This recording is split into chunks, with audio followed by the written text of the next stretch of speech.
पहले गहलोत साहब ने बहुत गुमराह किया,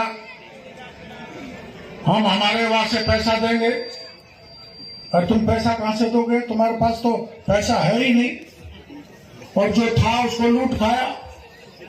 नरेंद्र मोदी जी ने राजस्थान को 30,000 करोड़ रुपए घर घर नल से पानी देने के लिए भेजा था, जिसमें भी घोटाला कर दिया ना। मैंने 2 फर्म के खिलाफ मामला उठाया था, छापरा की थी गणपति और श्याम ट्यूबवेल कंपनी। पिछली सरकार ने नहीं सुनी, लेकिन ईडी ने पकड़ के उनको जेल के सीटों में डाल दिया।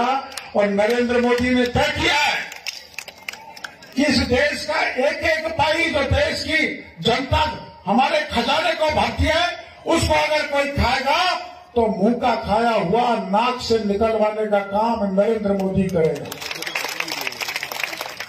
लेकिन मेरा वो हेलीकॉप्टर का समय बहुत कम था, पहले इतनी जल्दबाजी मचाई तो मैं 10-15 मिनट ही रुका था, ज्यादा नहीं रुका। तो मैंने उस दिन मेरा फेंका, मेरी पगड़ी जो आप लोगों ने पहनाई थी, वो उतार कर मैंने महेंद्र जी के सिर पर रख दी थी,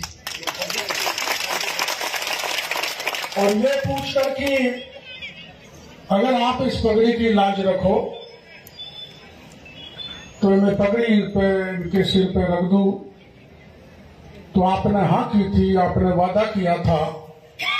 उसके बाद ये पहला मौका है कि मैं आपने पगड़ी की लाज रखी विधानसभा में, और महेंद्र जी को 38,000 वोटों से जिता के भेजा। इसके लिए मैं बहुत बहुत आपका आभार प्रदर्शन करना चाहता हूं।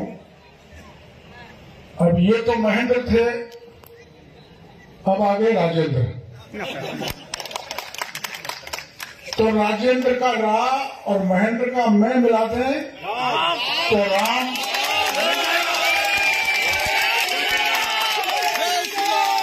और राम की लड़ाई मंदिर की 500 साल से लड़ रहे थे।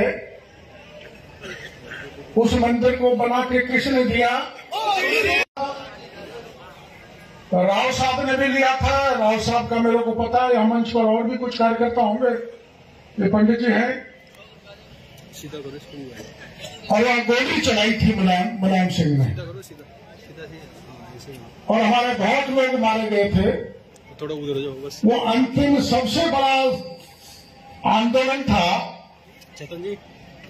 कि हमारे कार सेवक बाबरी ढांचे को तहस नहस करके आ गए। और हमें धन्यवाद देना चाहिए देश के प्रधानमंत्री को कि हमारे सबसे बड़ा आस्था का केंद्र, जहां हमारी रोम रोम में राम बसा हुआ है, उस राम का भव्य मंदिर बना के दिया है। तो मोदी जी का सपना 400 पार का पूरा करना है। तो मेरी जमुना गठबंधन वालों से, भाइयों से ये मैं संकल्प दिलाना चाहता हूं, प्रतिज्ञा दिलाना चाहता हूं कि 400 में 400 की माला में, मोदी जी की में, हमारे जयपुर ग्रामीण के राव साहब जरूर जाने चाहिए। इस बात का संकल्प आपको लेना। और क्यों जाने चाहिए?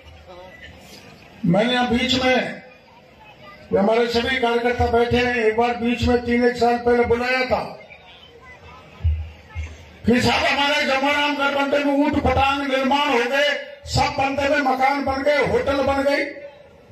कोई कलकत्ता का आ गया, कोई बंगलार का आ गया, कोई गुड़गांव का आ गया, और गरीब किसान के अतिक्रमण के नाम पर जेडीए के लोग आते हैं, उसको उठा के चले जाते हैं, और पैसे वाले को कोई नहीं छेड़ता।